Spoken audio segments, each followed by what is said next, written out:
నమస్తే, నేను మీ కుప్ప పద్మిని. ఇన్నాళ్ళు మీ సపోర్ట్ ని నాకు అందిస్తూ, మీ ప్రేమని నాకు అందిస్తున్న ప్రతి ఒక్కరికి కృతజ్ఞతలు.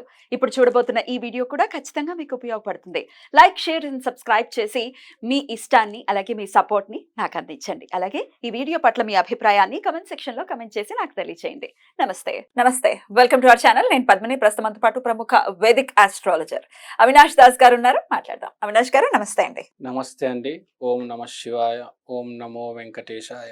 శత్రువుల బాధలు ఖచ్చితంగా ప్రతి ఒక్కరికి శత్రువులు ఉంటారు. ఆ శత్రువుల నుంచి వచ్చేటటువంటి ఇబ్బంది ఏదైతే ఉందో ఒక్కొక్కరికి చాలా తీవ్ర స్థాయిలో ఉంటుంది. దాన్ని ఎదుర్కోవడం చాలా కష్టంగా ఉంటుంది. అంటే ప్రాణాపాయ స్థితులు కూడా ఉంటాయి కొంతమందికి. మానసికంగా చాలా ఇబ్బంది పడుతూ ఉంటారు శత్రువుల వల్ల. అలాగే ఆస్తికి సంబంధించిన ఒకవేళ అది పోతుంది అని అంటే డెఫినెట్ గా అది చాలా బాధాకరం కదా. ఫ్యూచర్ మొత్తం పోయినట్టుగా డెఫినెట్ గా కన్సిడర్ చేసుకోవచ్చు. మరి ఇట్లా శత్రువుల నుంచి బయటపడాలి, శత్రువు బాధ నుంచి బయటపడాలి అని అంటే ఏదైనా రెమెడీ ఉందా మీకు తెలిసిందే? ఓం నమ శివాయ. ఓం నమో వెంకటేశాయ. ఇవాళ ఈ రెమెడీస్ గురించి మాట్లాడతానండి. ఈ రెమెడీస్ చాలా చిన్న చిన్న రెమెడీస్ ఉంటాయి, కానీ ఇంపాక్ట్ బాగా చూపిస్తాయి. ఫర్ ఎగ్జాంపుల్, ఇప్పుడు మన జాతక చక్రంలో 3వ ఇల్లు ఉంది. 3వ ఇల్లు పాడైపోతే జనరల్ గా వాచ్ కొనమంటారు. సో కమ్యూనికేషన్ పాడైపోయింది, స్పీచ్ సరిగ్గా లేదు, లేకపోతే మీడియా రంగాల్లో మీరు పనిచేస్తున్నారు, మీకు ఏదైనా ఇబ్బంది వస్తే థర్డ్ హౌస్ ప్రాబ్లమ్స్ ఇవన్నీ. అప్పుడు వాచ్ కొనుక్కోవాలి అంటే బ్రిస్ట్ వాచ్. సో ఎందుకంటే థర్డ్ హౌస్ అనేది మన చెయ్యే వస్తుంది కాబట్టి బ్రిస్ట్ వాచ్ మంచిది కొనుక్కోవాలి. సో బేసిక్ గా కొత్తది కొనుక్కోవాలి. సో రీజువనేట్ అవుతుంది థర్డ్ హౌస్ అనేది. అవును. సో ఏ ఇంటికి సంబంధించిన దాని రెమెడీ ఉంది, ఏ గ్రహానికి సంబంధించిన ఆ రెమెడీ ఉంటుంది. సో శత్రు బాధకి సంబంధించిన రెమెడీ గురించి మాట్లాడుతున్నాం. మన జాతక చక్రంలో అతిపెద్ద శత్రు బాధ అంటే కార్మిక సీడ్ పూర్వజన్మ నుంచి తీసుకొచ్చింది రాహు.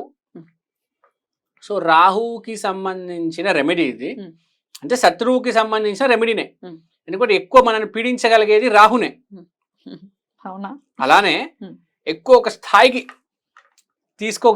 మనల్ని తీసుకెళ్ళాలి, నెక్స్ట్ లెవెల్లో. ఇంకా కరెక్ట్, నెక్స్ట్ లెవెల్లో. ఆ శత్రువు అయినా నెక్స్ట్ లెవెలే, ఎదుగుదల అయినా నెక్స్ట్ లెవెల్. ఒక్కొక్కసారి ఎదుగుదల ఇలా నెక్స్ట్ లెవెల్లో ఉన్నప్పుడు కూడా శత్రువులు పెరిగిపోతారు కదా, ఏడ్చి చస్తూ ఉంటారు. మనల్ని బడి చూసి ఏడ్చి చచ్చేవాళ్ళు. ఈ పాయింట్ బాగా చెప్పారు. మనల్ని చూసి ఏడ్చి చచ్చేవాళ్ళు, లేకపోతే మనం బాగా సంపాదిస్తే తట్టుకోలేను, ఒరవలేరు, ఏడుస్తారు లోపల. ఇట్లా లోపల నుంచి వాళ్ళకి ఒక వాయిస్ వస్తుంది, వీడు నాశనం అయిపోవాలి, వీళ్ళు ఫినిష్ అయిపోవాలి అని. ఎందుకంటే వీడు ఎదగలేకపోయాడు.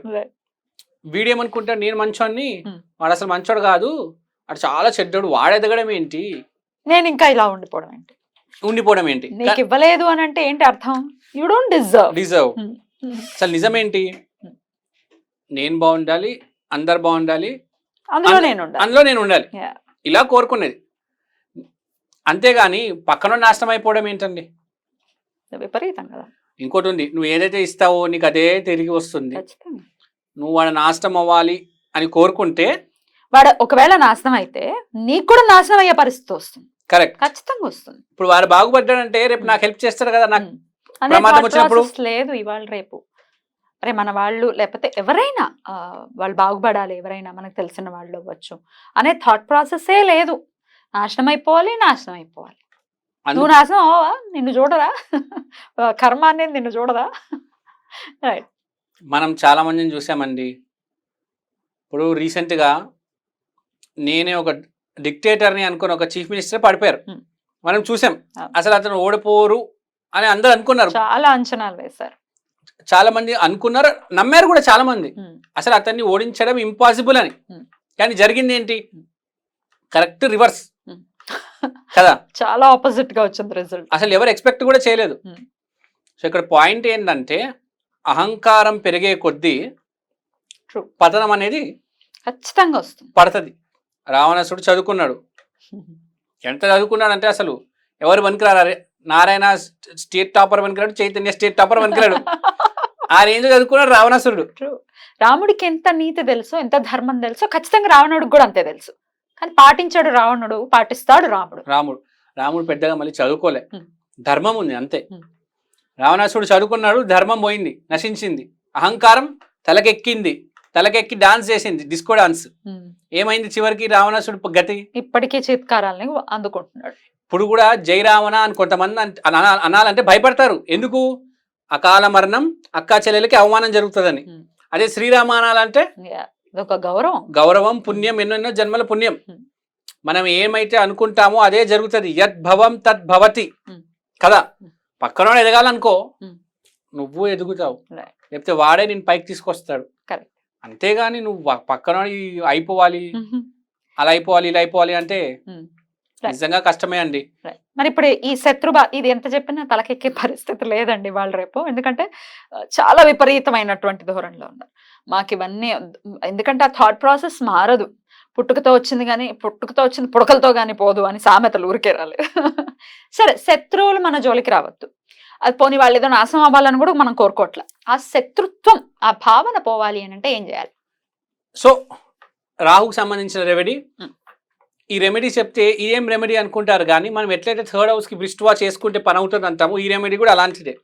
రాహు అతి పెద్ద శత్రువు కాబట్టి రాహుకి సంబంధించిన ఐటమ్ మినపగుళ్ళు.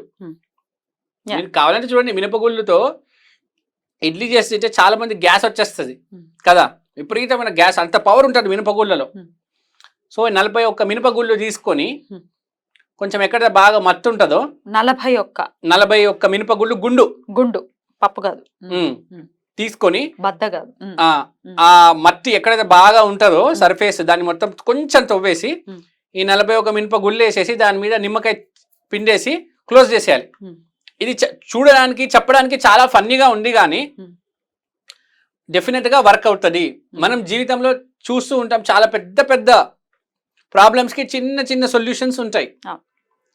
తాళం కప్ప పెద్దగానే ఉంటుంది కానీ తాళం చెవి చిన్నగా ఉంటుంది. బాగా చెప్పారండి. ఓపెన్ చేయాలంటే చెవి చాలు. సో మీకు నిజంగా పెద్ద శత్రువు ఉన్నారు, లేకపోతే ఒక పెద్ద ప్రాబ్లం ఫేస్ చేస్తున్నారు మీరు, ఇప్పుడు ఆ చిన్న రెమెడీ చేసి చూడండి.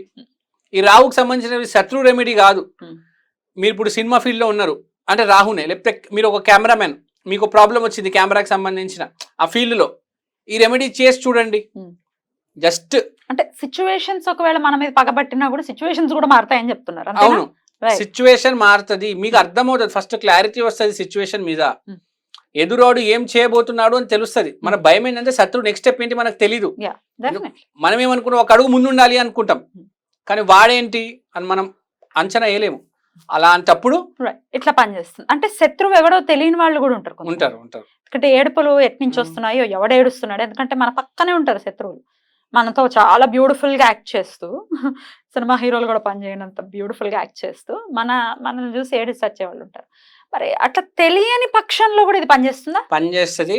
మీ శత్రువు ఎవరో మీకు తెలుస్తుంది, ఆటోమేటిక్ మీ శత్రువు క్లియర్ అయిపోవడం అనేది కూడా జరుగుతుంది. చేసి చూడండి. ఇది ఎప్పుడు చేయాలి రెమెడీ? ఇది సాటర్డే రోజు చేసుకుంటే అద్భుతంగా ఉంటుంది. ఏ టైంలో చేయాలి?